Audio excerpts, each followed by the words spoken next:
Muito bem, pessoal, nesta videoaula nós vamos calcular o limite trigonométrico fundamental. É este limite aqui, o limite de seno de θ sobre θ quando θ vai a zero. Então, a nossa tarefa é determinar quanto vale essa quantidade, esse limite. Inicialmente, vamos supor que a gente está no primeiro quadrante, tá, pessoal? O θ está aqui preso entre 0 e π sobre 2. Exatamente nessa representação que eu fiz aqui. Esse é o ângulo θ. Nós temos aqui um setor circular de raio unitário, com esse ângulo central θ. Nós temos aqui uma construção de alguns triângulos, uma vez que nós vamos passar para você uma demonstração geométrica do valor desse limite trigonométrico fundamental. Vamos a ela. De início, eu gostaria que a gente focasse a atenção aqui na área do triângulo OAB. Então, no triângulo OAB, aqui em cima, pessoal. O que nós podemos falar sobre a área desse triângulo? Bom, como todo bom triângulo, né, a gente pode calcular sua área como meio da base vezes a altura. A base sendo aqui o segmento OA e a altura sendo o segmento BC. Então, nós temos aqui meio, o segmento OA é 1, né, o comprimento desse segmento, uma vez que o círculo tem raio unitário, de O até A nós temos uma unidade. E o segmento BC, por definição das funções trigonométricas, BC, esse tamanho aqui, né, pessoal? Ele vale exatamente o seno de θ. Dessa forma, nós podemos definir a área do triângulo OAB como valendo seno de θ sobre 2. Ok? Essa é a nossa primeira definição. Depois eu vou focar um pouco de atenção sobre mais uma área, a área do setor circular OAB. Então, agora nós estamos pegando OA, mais o setor circular. Então, eu estou olhando também para essa área aqui, pessoal. Além da área do triângulo OAB, ok? Essa área vale meio θ. Por quê? Se você se recordar, a área de um setor circular, vamos escrever algo assim, ela vale meio de r ao quadrado vezes o ângulo do setor circular. Pois bem, como no nosso caso R vale 1, círculo de raio unitário, então nós estamos aqui realmente concluindo que a área do setor circular representado na nossa figura aqui vale metade do ângulo θ, numericamente igual a metade do ângulo θ sempre, lembrando que essa fórmula aqui só é válida para o ângulo θ medido em radianos, ok? Uma outra área de interesse para a gente é a área do triângulo OAD. Então, O até A até D, até aqui em cima, o maior dos triângulos. Esse aqui é até um triângulo mais simples de enxergar, de O até A é a sua base, nós temos novamente 1 aqui, e a altura A até D, por definição, é a função trigonométrica tangente de θ. Dessa maneira, a área do triângulo OAD torna-se, então, tangente de θ sobre 2. Você deve estar se perguntando, poxa, mas por que eu estou calculando áreas, uma vez que eu estou aqui interessado num limite? Bom, a resposta é simples, a gente vai ver no próximo slide. Retorno aqui com a nossa representação inicial e peço que você compreenda. Veja só se isso aqui não tem nexo. Olha, a área do triângulo OAB, ela é com certeza menor do que a área do setor circular OAB. De fato, a diferença entre elas é essa área aqui. A área do setor circular é maior que a área do triângulo OAB exatamente por essa área. Porém, a área do setor circular também é inferior à área do triângulo OAD. O maior dos triângulos aqui, né? O, A, até o D. Então, nós podemos colocar em uma relação geométrica algo que inclua o ângulo θ, como vimos no slide anterior. A área do triângulo OAB era seno de θ sobre 2. A área do setor circular, meio θ, e a área desse triângulo OAD, θ sobre 2. Pois bem, nós temos agora uma desigualdade que envolve os ângulos. Se você for pensar em termos de funções, eu tenho aqui uma função de θ, meio θ, que está limitada inferiormente pela função seno θ sobre 2 e limitada superiormente, na parte superior, por tangente de θ sobre 2.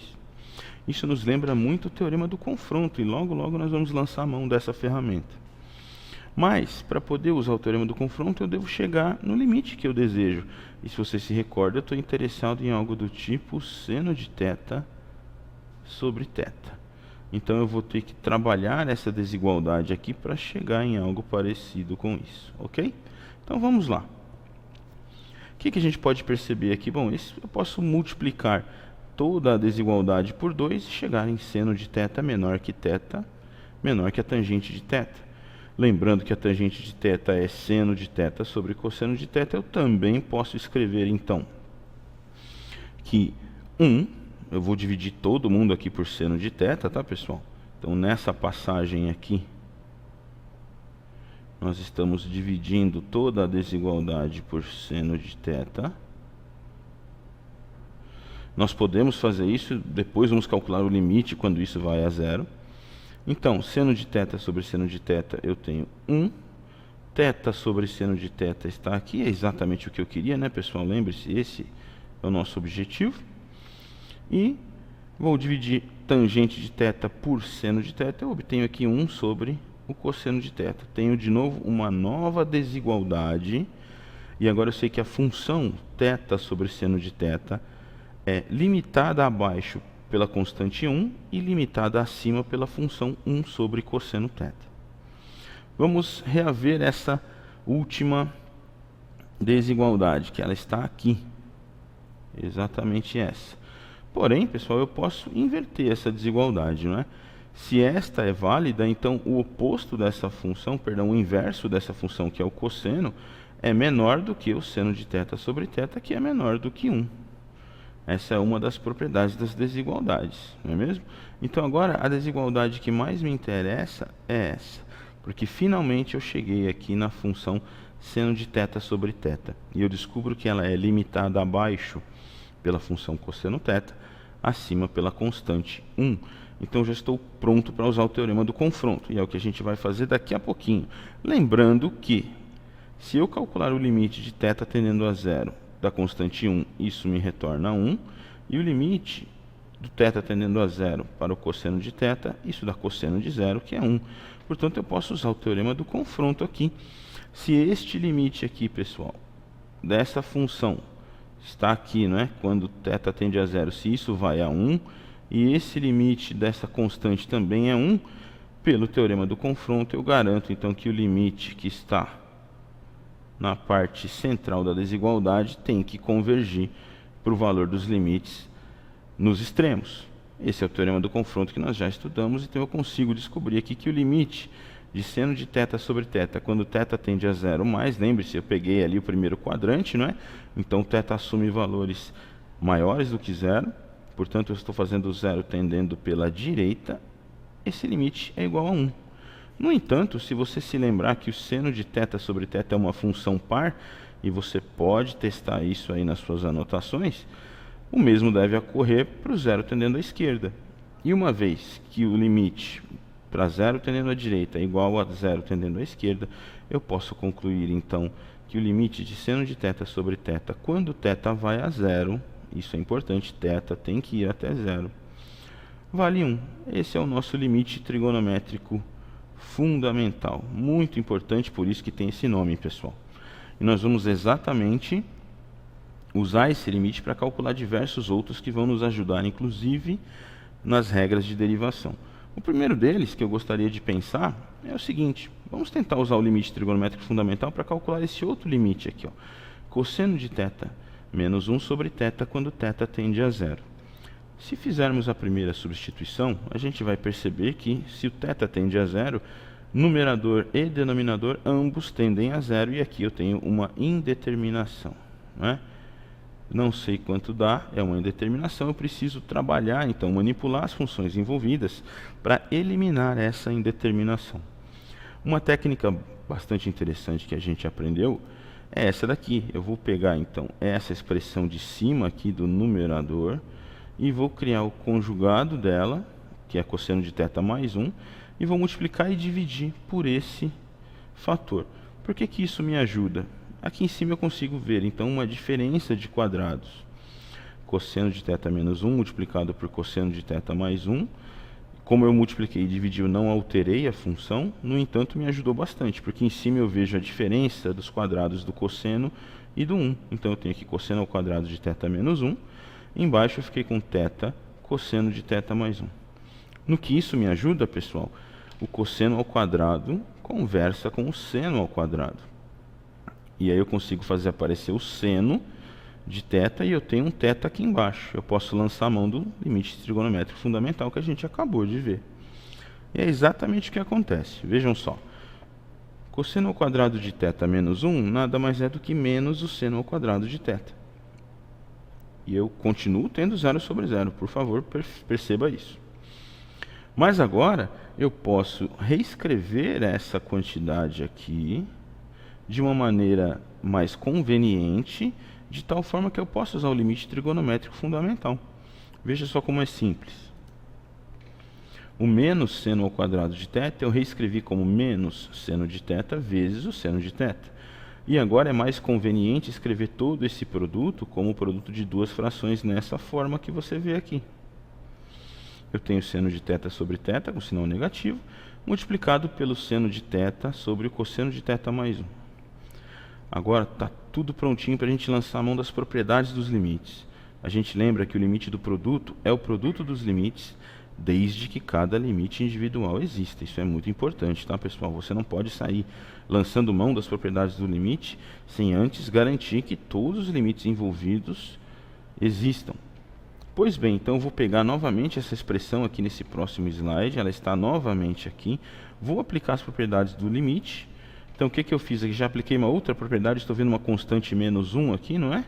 Ela pode sair do limite, então eu tenho menos o limite de seno de θ sobre θ quando θ tende a 0, multiplicado pelo limite de seno de θ sobre cosseno de θ mais 1. E agora eu sei, aqui eu já verifico que eu tenho um limite trigonométrico fundamental. Portanto, eu sei que esse limite vale 1. E agora eu posso fazer aqui a tendência do θ indo para 0. E você percebe que esse limite vai a 0. Por quê? Eu tenho aqui seno de 0, que é 0. Embaixo, cosseno de 0, que é 1, mais 1. Isso aqui realmente é 0.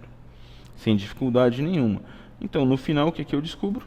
Esse limite que eu estou querendo calcular, o cosseno de θ menos 1 sobre θ, quando θ tende a 0, dá menos 1 vezes 0. Isso é 0. É um resultado importante que nós vamos usar nas regras de derivação das funções trigonométricas. Ok? Então, uma boa técnica para resolver limites que envolvam funções trigonométricas é o uso do limite trigonométrico fundamental, desde que a tendência do limite, né, seja adequada para isso. Eu digo exatamente isso por conta desse próximo exemplo. Dê cá uma olhada. Eu quero calcular o limite do seno de x menos 1 sobre x² mais x menos 2, quando x tende a 1. Nós vimos agora há pouco que o limite trigonométrico fundamental tinha a tendência da variável indo para 0. Aqui nós temos indo para 1.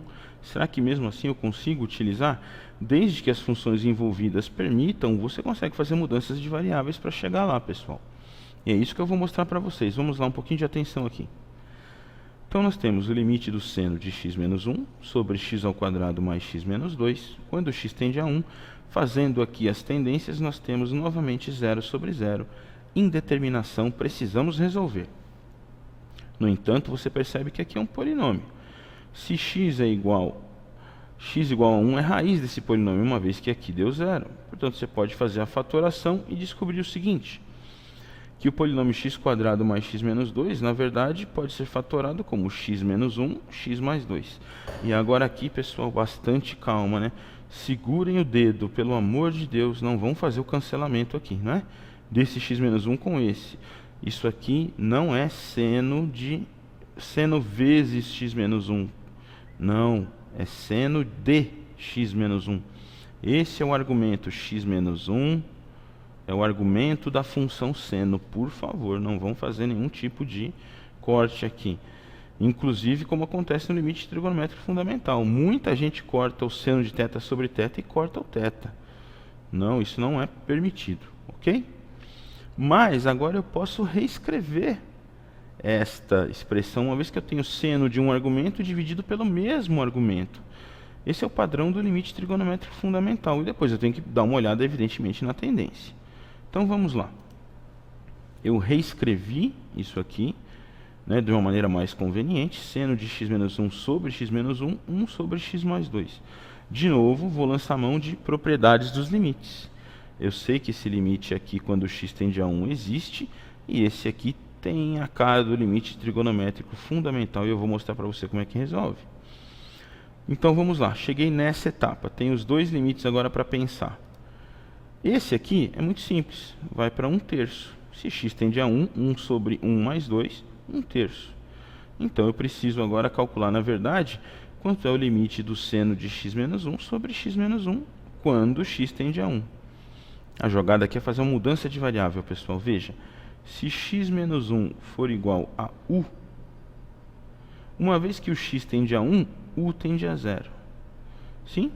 Nós temos x tendendo a 1, 1 menos 1, u tende a 0. Então eu posso reescrever esse limite como sendo um limite quando u tende a 0, seno de u sobre u. Poxa vida, mas isso nada mais é do que o limite trigonométrico fundamental, agora na variável u.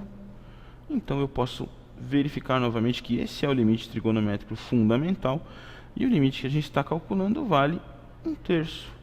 Simples assim. Ok? Então, nessa breve videoaula, você aprendeu o limite trigonométrico fundamental e usou esse limite em dois exemplos para calcular outros limites envolvendo funções trigonométricas.